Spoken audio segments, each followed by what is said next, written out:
A gente fala de Petrobras, porque em meio à crise em torno do preço dos combustíveis e o risco de desabastecimento do diesel, mais um presidente da empresa foi demitido.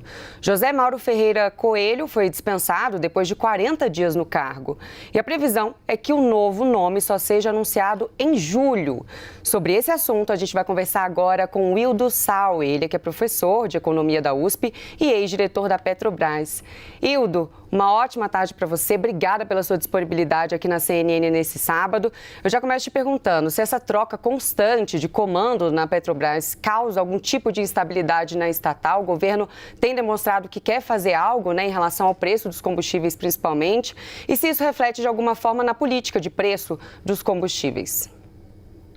Boa tarde. Sim, tudo indica que essas manobras do presidente da República são manobras diversionistas, no sentido de que elas não têm a mínima possibilidade de alterar radicalmente as condições do mercado e da produção de petróleo e derivados, nem dos preços. Explico. A Petrobras e seus dirigentes estão sujeitos a uma legislação criada ainda no governo Fernando Henrique Cardoso, em agosto de 97, que diz que no Brasil os preços da energia devem ser competitivos e que a Petrobras tem que atuar de maneira concorrencial.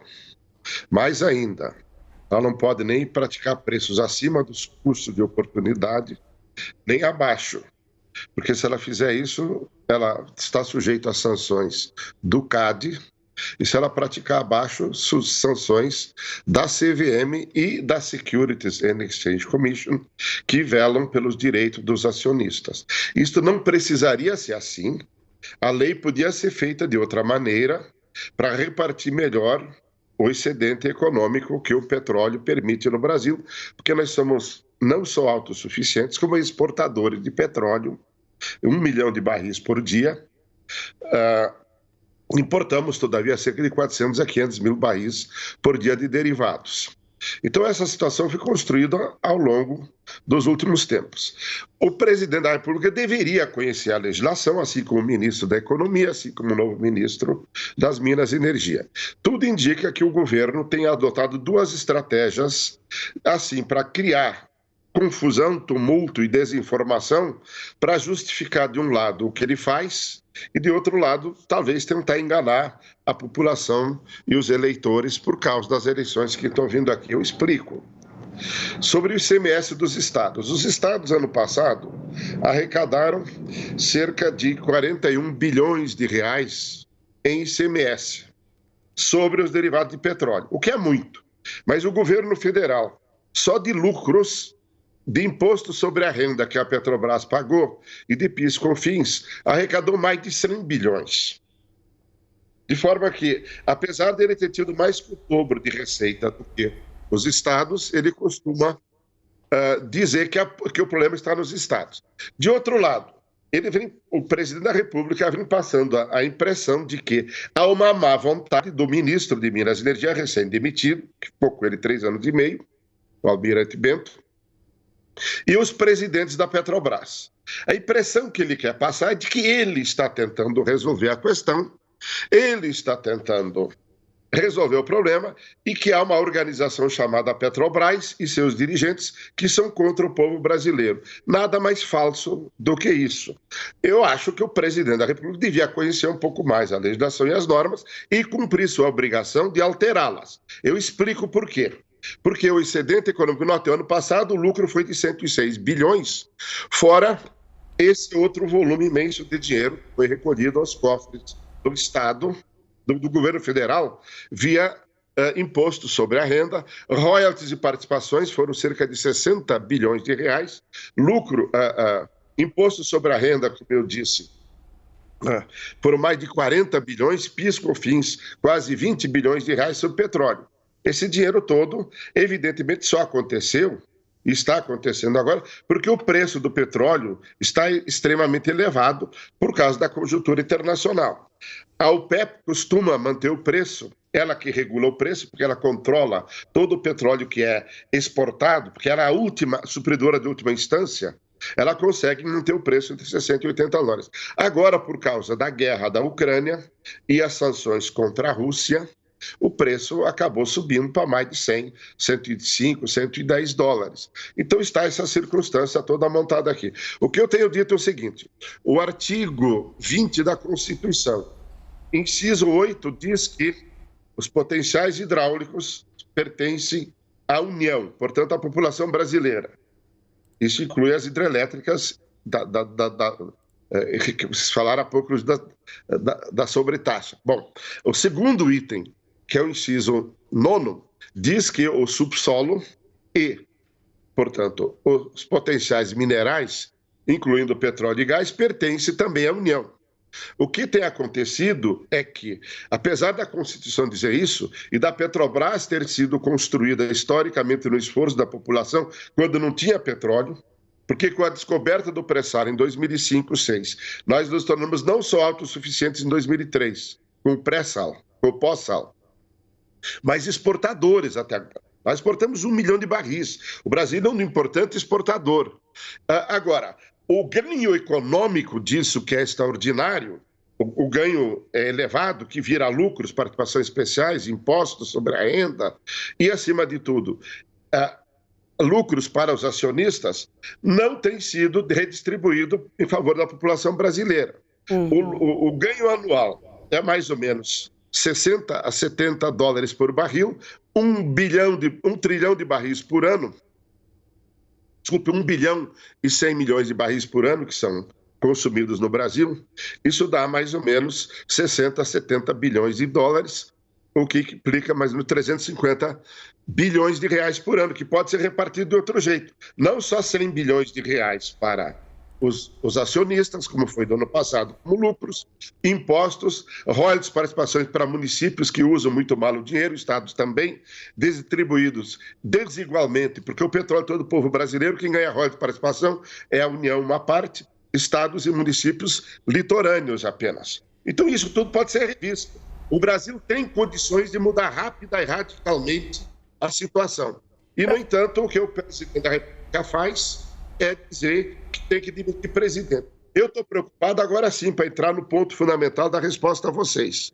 Eu acho que ele percebeu que, na atual circunstância, com esses, a única chance que está, essa é a minha impressão, e que pode reverter o quadro eleitoral é uma intervenção direta sobre os preços do petróleo e derivados. E daí dizer o seguinte: não importa se eu vou descumprir ou não a lei, vou impor pelos próximos 5 meses, 6 meses até as eleições, trocar a diretoria da Petrobras, assediar o conselho de administração da Petrobras para reduzir os preços para um patamar bem mais baixo, que cria uma opinião favorável a respeito dele em relação aos preços. Parece que é esse o jogo, a cartada final que ele está fazendo, o que é uma tentativa de subverter a legislação, as normas. Porque eu tenho dito que a legislação no Brasil sobre petróleo devia ser mudada para repartir melhor a riqueza. Professor, mas, enquanto da lei, tem que ter a lei. Desculpa. Imagina, desculpa eu te interromper, eu só que o senhor está falando justamente desse processo, de como o preço do petróleo, então, acaba se transformando, o preço da gasolina chega ao consumidor, mas com essa expectativa de um processo mais longo, né, para definir o novo nome à frente da Petrobras, como é que ficam, então, essas discussões para encontrar uma possível solução que o senhor está falando, então, para a variação de preços que chegam aos consumidores? Porque vai demorar, né? Será em julho. Primeiro, institucionalmente, só temos jeito de fazer isso, sem expor os dirigentes a sanções no futuro da CVM, da SEC e de processos judiciais dos acionistas minoritários. Enquanto não mudar isso, não tem jeito. O que está claro para mim é o seguinte: o presidente é recém-nomeado, faz parte do Conselho. O governo federal só tem 7 dos 13 conselheiros, um dos quais é o próprio presidente, que eles querem demitir. O Conselho disse o seguinte, que iria seguir o ritual previsto em lei.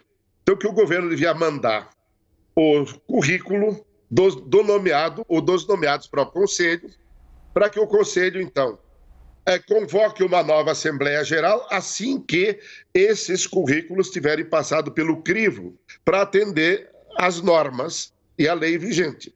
há indicações claras de que o indicado para a presidência da Petrobras, e também por isso para o Conselho previamente, não atende às normas. Com isso, o Conselho da Petrobras, que se reuniu agora há poucos dias atrás, decidiu que ia aguardar informações. Parece que é um jogo pelo qual o Conselho de Administração da Petrobras e a atual diretoria estão usando todos os recursos legais para postergar a intervenção que o presidente da República quer fazer e que tudo indica tem um fim meramente eleitoral. Por quê? Ou se muda a lei, de qualquer maneira, se alterar os preços por um período de 5, 6 meses, impor um ônus da ordem de 50, 60, 100 bilhões de reais, isso até pode acontecer ao arrepio da lei. Vai ter consequências depois, a menos que depois das eleições, se por acaso ele for reeleito, ele decida não só descumprir a institucionalidade em torno da Petrobras, mas também das demais instituições, como ele vem sinalizando. Então eu vejo com certa preocupação essa sinalização de que ele quer diretamente intervir sobre a Petrobras, mas com um objetivo maior, que é o de desestabilizar as instituições democráticas no país, usando como trampolim a tentativa de, por um período curto, demagógico, reduzir os preços. Não que eles não possam e não devam ser reduzidos, como eu disse, mas eles devem e podem ser reduzidos com mudança da legislação, coisa que o próprio Congresso Nacional não faz, e o presidente da Câmara tem dito agora que ou privatiza a Petrobras ou muda. Ora, está na alçada deles, presidente da Câmara, presidente do Senado, Congresso, mudar a legislação para repartir aquela riqueza imensa que vai só para os acionistas, os excedentes, vai para recursos do governo federal, que usa como quer. É possível, já que o povo brasileiro é dono do petróleo e do gás, repartir essa riqueza, uma parte justa para os acionistas, reduzir os preços dessas circunstâncias, especialmente quando o petróleo está tão elevado, e fazer fundo maior para investir na educação pública, saúde pública, daquela parte da população brasileira que é, pela Constituição, partícipe da riqueza do petróleo e não ganha nada, inclusive anda a pé. E quando tem dinheiro para comprar comida, tem dificuldade para comprar o seu GLP. De maneira que é possível alterar esse quadro todo, é necessário alterá-lo, na minha opinião, mas a forma de fazê-lo não é com essa intervenção unilateral, que me parece que é o primeiro passo para aquilo que se pode caracterizar como uma tentativa de golpe primeiro contra a Petrobras, para depois, se por acaso é ou não sucesso na eleição, estender esse golpe às demais instituições. Portanto, eu vejo com muita preocupação essas ações do presidente da República no entorno da Petrobras. Professor, a nossa analista de política, Basília Rodrigues, também quer participar dessa conversa com a gente. Tem uma pergunta para o senhor. Basília. Tudo bem? Obrigada, Tainá. Oi, Isa. O senhor que mais sabe desse assunto mesmo, por isso o senhor está discorrendo bastante a respeito. Eu vou fazer uma pergunta e gostaria que o senhor respondesse de uma maneira direta. Durante essa corrida à presidência da República, a gente vê vários candidatos falando sobre a política de paridade de preços da Petrobras e colocando a culpa pela alta dos combustíveis nas bombas nesta política de preços. Ela é a responsável? É isso? Se mudar a política de paridade de preços da Petrobras, o preço dos combustíveis cai? Veja, a paridade internacional está em vigor com diversas nomenclaturas desde 1938, quando a criação do Conselho Nacional de Petróleo. Ela sempre existiu, até porque éramos importadores. A lei de 97 disse que os preços deviam ser concorrenciais. Novamente, isso indica que deve ter uma referência com os custos de oportunidade, que quando você é importador e exportador é paridade de exportação ou importação. O que não precisa ser alteração diária dos preços, como tem acontecido em 2016, por exemplo. Nós, de 2013, quando eu estava na diretoria, aumentávamos periodicamente em patamares, mantendo uma certa correlação internacional e cumprindo a lei com uma interpretação. Uma forma direta de reduzir os preços imediatamente é impor o imposto sobre exportação de petróleo e derivados. E daí conciliar porque houve uma manobra de 2014 para cá, não é 16, 14 para cá, de 14 em diante os preços estavam acima do mercado internacional, em 16 passaram-se lá, periodicamente, na gestão do senhor Parente, que já tinha contribuído para o racionamento elétrico em 2001, 2002, e então, nessa situação toda, é possível impor... Passou-se a reduzir a carga de refino no Brasil. Nós refinávamos aproximadamente, refinarias usavam 95% de sua capacidade, caiu para 75%, meio que forçando uma importação. Hoje em dia, a capacidade de refino no Brasil instalada é equivalente ao consumo. Mas como não se pode operar nunca 100% da capacidade, tem que fazer manutenção, era necessário, sim, ter a importação de alguns derivados. Mas é possível fazer um imposto sobre exportação do petróleo e derivados, que pode ser usado para fazer um fundo e para compensar. Nesse caso, mesmo com a legislação atual de paridade, se você tem um preço de exportação, a referência cai diretamente nessa proporção. Se o petróleo está a $100, o imposto é 40%, a referência com que o petróleo entra na refinaria brasileira vai ser 60%. Portanto, você vai ter uma redução na base do preço dos derivados que vão sair para o mercado. E cai toda a cadeia daquilo que, inclusive ICMS, etc.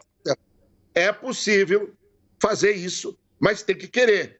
O presidente da República, o Congresso Nacional. O que eles têm feito é fazer manobras diversionistas e não atacar objetivamente. Essa é a medida de curto prazo. No médio e longo prazo, mudar a lei de 97 para repartir melhor a riqueza entre todos os brasileiros. Debate complexo. Eurildo Sauer, muito obrigada pela entrevista.